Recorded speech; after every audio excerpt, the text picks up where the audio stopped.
Righteous in a broken world, Tobit. Glory be to the holy name of God. To all the blessed children of God, whom the Almighty has enabled to listen to me, I extend my heartfelt greetings in the name of the Lord. I have many things to share with all my dear listeners without distinction of caste or creed.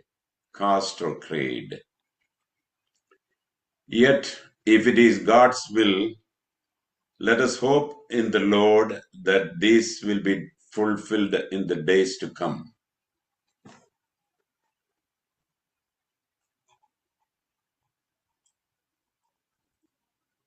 We are witnessing how rapidly the world we live in is changing today.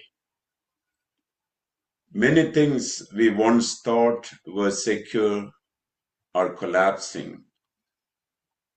Though human knowledge and social, technological, cultural progress have increased, we are living in an age where inner confidence, peace, calm, and assurance of the human heart are steadily diminishing.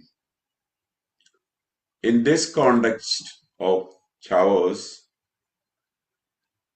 and uncertainty, people of all ages appear misguided, offbeat, and directionless. In our daily lives, we encounter many who live by a single slogan alone. What do I gain from this, even if I speak a word? We live in a time when unbearable tragedies, theft, murder, wars, conflicts, diseases, and hardships relentlessly pursue us.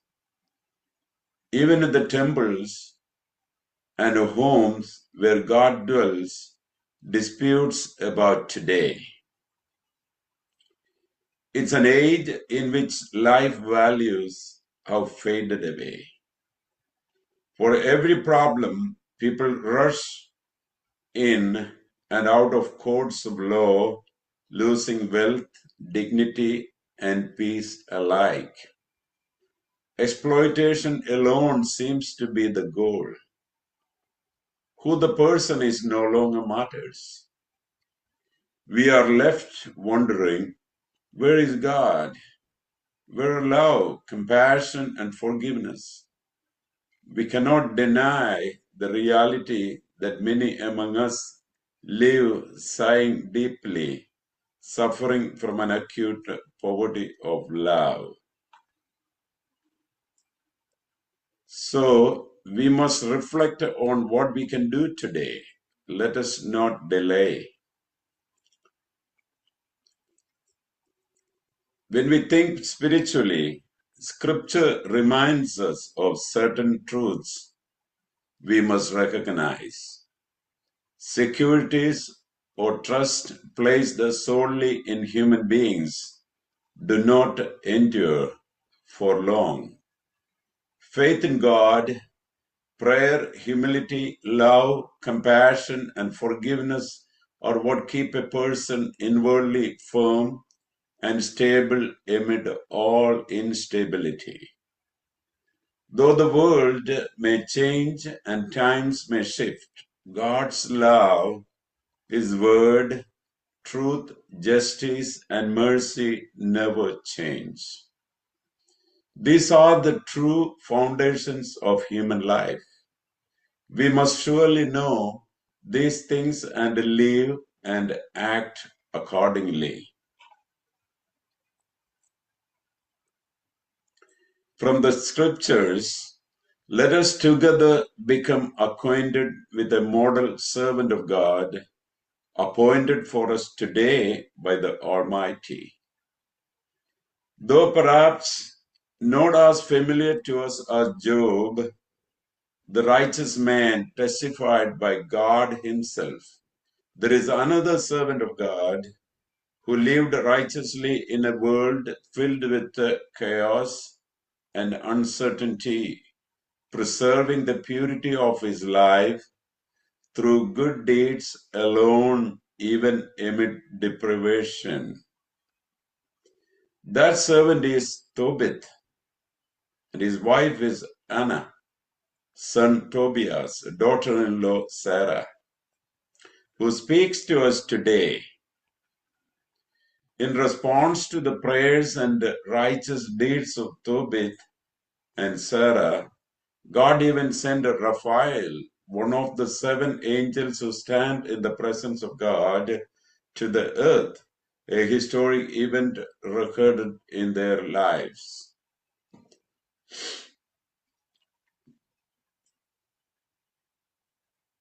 The book of Tobit, consisting of 14 chapters, is included in the Old Testament Catholic Bible and the Oriental Orthodox Bible as a sacred or deuterocanonical book. Reading it is a blessing.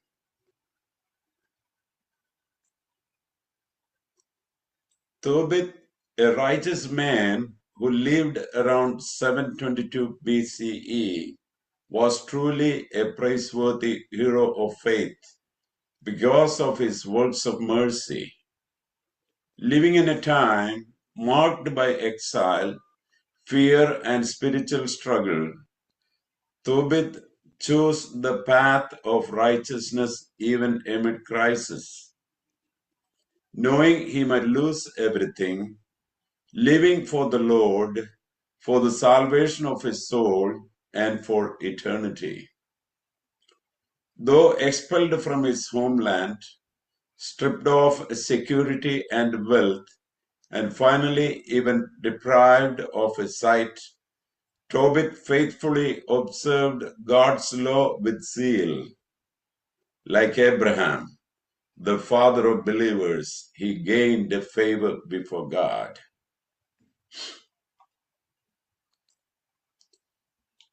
What made him noble and honorable was not merely his good works, but his faithfulness, discipline, and zeal in spiritual matters and in service to the Lord. His righteous deeds were not done for worldly recognition or reward, not to be seen by others. Even when customs and authorities stood in his way, he continued the Lord's work. When showing kindness to others earned him disgrace, insults, and suffering instead of praise, he did not give up.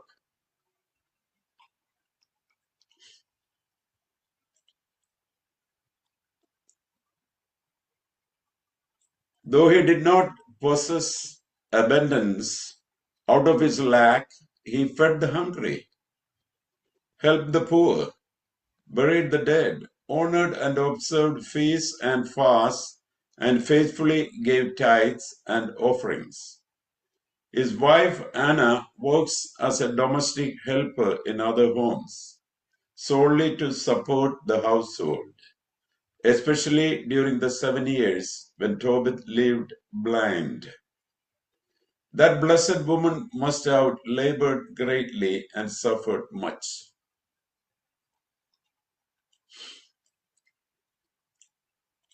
At this point, I recall a song by my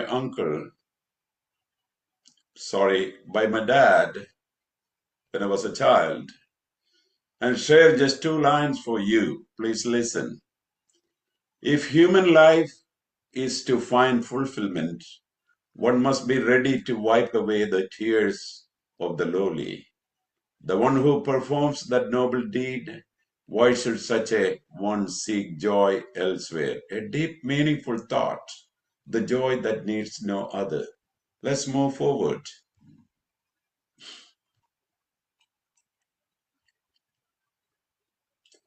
What God's servant Tobit lovingly yet solemnly says to today's world is this: worldly comfort, gain, and fame are not the measure of a holy life.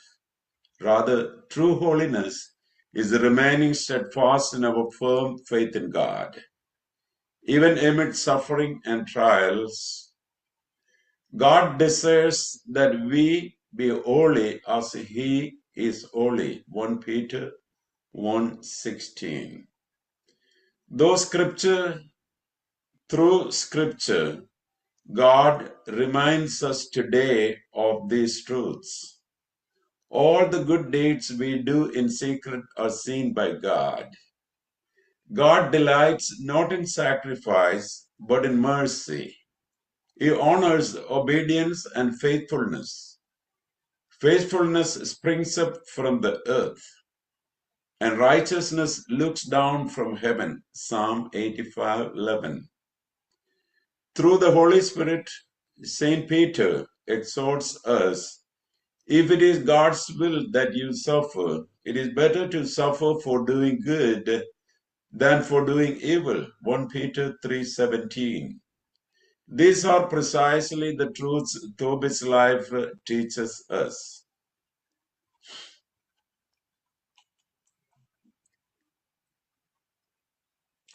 The profound message the Holy Spirit gives us today through the righteous Tobit is this: it is better to suffer while doing good for God than to prosper while forgetting God. Let us receive this joyfully and with a balanced heart. We have a God who loves all of us without any discrimination, who are gathered together in fellowship at this very moment. Therefore, let us love one another, forgive one another, bear one another's burdens, begin praying for everyone right now, put an end to all existing conflicts, and decide today itself to spend the remaining days God has granted us doing good and practicing righteousness like Job, like Tobit, like St. Paul, and like all the righteous men and women who have gone before us, so that we may reach eternity. Let us surrender ourselves to the Lord now. Let us bow our heads, lift our eyes to our Lord, honor the sufferings of our Savior, reverently kiss his wounds, and pray.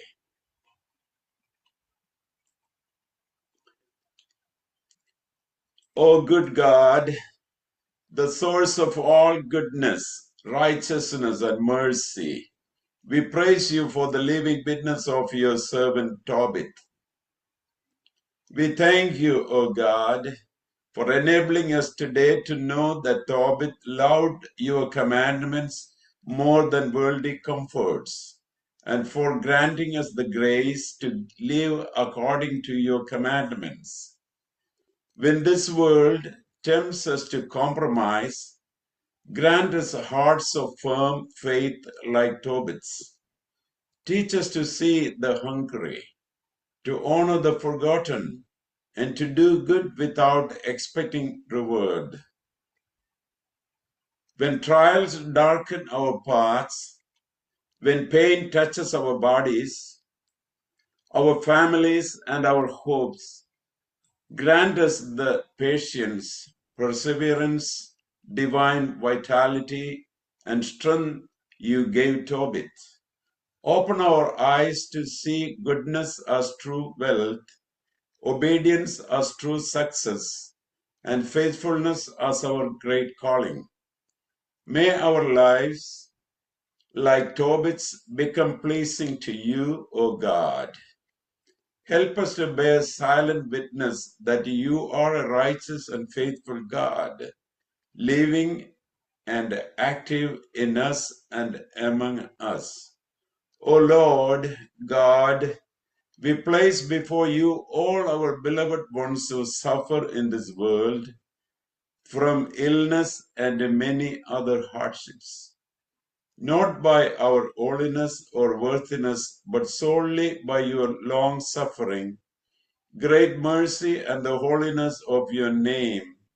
We pray that you erase our shortcomings and grant us healing, peace, comfort, and the fullness of the Holy Spirit.